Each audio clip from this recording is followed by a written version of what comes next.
Gibbo presents. It's Gibbo, and right now I'm joined by Spider from Supersonic, who in the early hours of this morning lost out to Ma Gash in the Anything Can Happen clash at Keep It Real Jam. Spider, after having had some time to reflect on things, do you feel Ma Gash deserved the victory? If you say we were clashing, they definitely not deserve the trophy. See, playing in front of a festival crowd, they did what they had to do by playing some kind of Major Lazer jump up tunes and stuff in the end of the last round while flopping the whole round. Yes, they kind of saved themselves, so to speak, or they took the trophy because of that. They was flopping actually the last round and didn't connect, and then they played the last two songs. I think they played Wipeout Rhythm, Buju, the Buju Bantan, Mia Uno Bombo Clat, and then they play, I think a TOK, how name, Reggae Lipso Rhythm, this Gigi Wine or something like that. And so actually the crowd was moving and jumping up to it. And so, but they couldn't have done that in a real sound clash. So, yes, they deserve probably the trophy concerning hyping up the festival crowd, but not concerning for a real clash then. I mean, in a real clash, they probably wouldn't have played that. But as I said, I'm sure we would have been victorious if it would have been a 1-on-1 clash with not 3 rounds, 15 minutes, and in front of a real clash crowd. I'm sure we would have defeated them. So do you think the crowds only voted on the last couple of tunes they heard as opposed to the clash as a whole? Yeah, well, I don't know if there's any video of it, but first we had to start the clash, so it was like 3 times 15 minutes, and we were playing our first round. You know, when you start, you can't really say or go too hard against your opponent because you're just gonna take it more easy. And we did a very good first round as well. Chris was emceeing, and he did a very good job. We received some good forwards. Then Ma Gash came in, came with some arguments, and then we came back. And in my eyes, they did not win 1 round. Probably some people might say, yeah, they win 1 round, but there's no way that Ma Gash actually have won any or more rounds than we and deserve the trophy. When talking about real clash, I mean, we also had like Boomaye and certain songs in our folder, but we said now we're not going to go that way, because I mean last year we did play more for the whole festival, but this year, and I felt there were like more clash heads than last year. So we said, all right, we're not going to go this direction. We're not going to go this way. We're going to,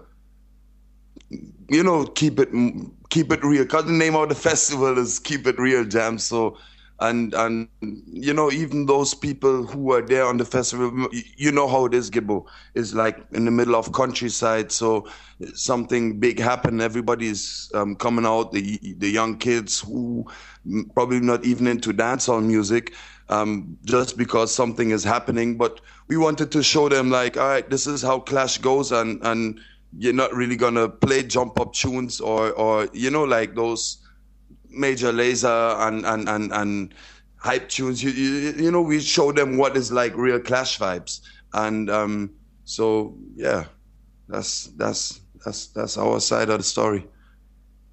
So when did you make this decision to approach this clash differently to last year's clash? Was it when you got to the venue, or was this something that you decided ahead of time? Yeah, actually, like I said, when we went to the clash, we was thinking about, like I said, we had like the Boomaye and some other songs, the Stylo G, the Bat, and you know where I know, all right, this is gonna perfectly work for a festival. We had all those songs like optional wise in our folder, but while the clash, I mean, when he came with some loose arguments like, yo, Supersonic, you don't have no anthems and certain things, we said, all right, fuck that. We're gonna keep it. And you see, like when you see last year when we were with Jugglers, it was more of fun vibes too, because me and them really good. You know, we and Jugglers and Composti, we have a friendship for years now, and we know each other. So it was like more fun vibes. So this was more like, for me, like more war vibes with Ma Gash, you know what I mean? And so we decided to play like a clash, like a real clash then, you know what I mean? Do you like these festival clashes? Will we see Supersonic involved in any more of them in the future? Yeah, probably. I mean, it's just like, you know, you just had to know who you're clashing with and what you're gonna do. And I, like I say, this loss, so to speak, it isn't do me anything. You know, I don't feel no way because it's like it wasn't a real clash, and clash wise, we did a much better job than Ma Gash, and they only get away, as I told you, because they're playing some cheap jump up tunes in their last 2 minutes of the last round, and it's, yeah, we would take it, but it's like, actually last week, or is it last week, we played at Reggae Jam and we did the same thing. We were with Jugglers, Herbalize It, and D-Buzz Sound, and in the end of the night we did the same thing, but it was more fun. You know, it was like more fun vibes, but this time it was like, I wouldn't take a serious clash with a sound who I have no kind of link with, or who I don't really know. I wouldn't really clash with those kind of sounds in a festival, because it doesn't really make sense. You know what I mean? So I would go with Ma Gash one-on-one anytime, anywhere, like a real sound clash. That's what I would do. I wouldn't clash sounds like Ma Gash on a festival, because So a rematch with Ma Gash in a quote-unquote real clash is something you'd be interested in? Anytime, man. Anytime, anywhere. You know how it is, man. I told you that already. Like, Sonic don't run from clash. We clash anybody, anywhere, once the paper's right and everything is right. And yeah, definitely. I mean, I saw it yesterday. As I said, my Ma Gash is a very good sound, and I'm sure they have a bright future. But no way I would have lose that clash in front of a real clash crowd last night, anywhere. In an ideal world, would Supersonic have been more active in the clash arena this year? Probably. We will see what's gonna happen. There's you know how it is. There's always some people ask for something, and you gotta negotiate and see what comes out. There's nothing confirmed, and you know, Gibbo, you will be one of the first who will know. Glad to hear that. One thing you did, though, do even earlier this year, though, was make your first appearance here in the UK. It wasn't a clash, but a hardcore juggling dance alongside Luv Injection. How do you feel that night went? I enjoyed it.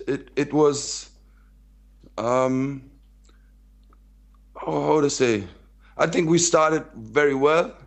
I was listening to your interview with Winston. with Luv Injection, and yeah, it was like we started and bring the war vibes into this thing because we didn't really come to juggle. I tell you, I know Luv Injection, Supersonic, a lot of people. The crowd was there for war vibes. They didn't come to hear just tunes, and they wanted to hear words of fling and stuff. I think we did very good the first 2 rounds, and then it kind of boiled down a little bit. So it was it was good. It was a good experience because actually, what is very strange, it was our first time ever in the UK, like to play. So it was a good experience, definitely. Who do you feel got the better of things? Was there a winner, so to speak, on that night? I don't know. I wouldn't say there was a winner. No, I wouldn't say there was a winner. Like I say, we brought the clash vibes into the dance, and we got some good forwards. And then in the end, it was like, it wasn't really. But even Luv Injection, they didn't really impress me that night neither. And I was hoping actually that like when we started the war vibes that they pick up on it, but there was just like didn't really seem to be very interesting in defending it in a way. So I wouldn't say there was a winner or a loser. No. Mm-mm. You were also in solo action in May against your arch rival, Sultan, in Munich. Yeah. What went wrong? What went wrong?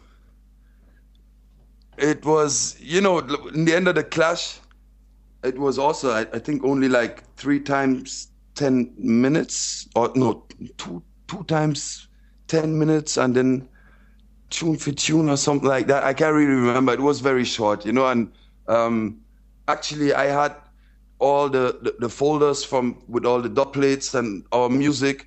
I had it from Panzer. So by the end of the last tune and tune for tune, the MC, when he asked the whole crowd, it was split up. It was a split decision. So there was actually no winner. And then we had to play one more song, and I draw for Dennis Brown. Here I Come With Love, and I draw for some kind of old version that Panzer had on, and I didn't listen to it. And the quality was very weak of the song. The quality was weak. The rhythm was very low, and it didn't really connect the last song. So it was like a decision song we had to play. And Sultan played, I think, the Apple Gabriel song, and got a good forward, and the rhythm was hitting in hard, and so it was fun though. I really enjoyed it. So, and also I think it's a big. I realized that yesterday too. When you join, if it's only like 2 opponents, like 1-1, and you had to play first, it's kind of it's kind of more difficult because you only have like, especially a short clash like this where you have only 2 or 3 rounds, is like it's kind of makes it more difficult to win. Does this mean that he's king of Europe now? Who, Sultan? Yeah, Sultan. He's Burger King. Well, I mean, it was something else. It was also like with 45s, and I mean, people could say what they want to say. It's up to the people, I mean, everybody have their own opinions and their own favorites, and that's how it is. If I don't think he feels he's the king of Europe now. Spider, as always, thanks a lot for your time. I look forward to seeing Supersonic back in the Clash Arena very soon. Yes, definitely, Gibbo. Give thanks for the interview again. And as I said, big up Ma Gash, you have a bright future, but anytime 1-1, real clash, we're ready for it. Gibbo.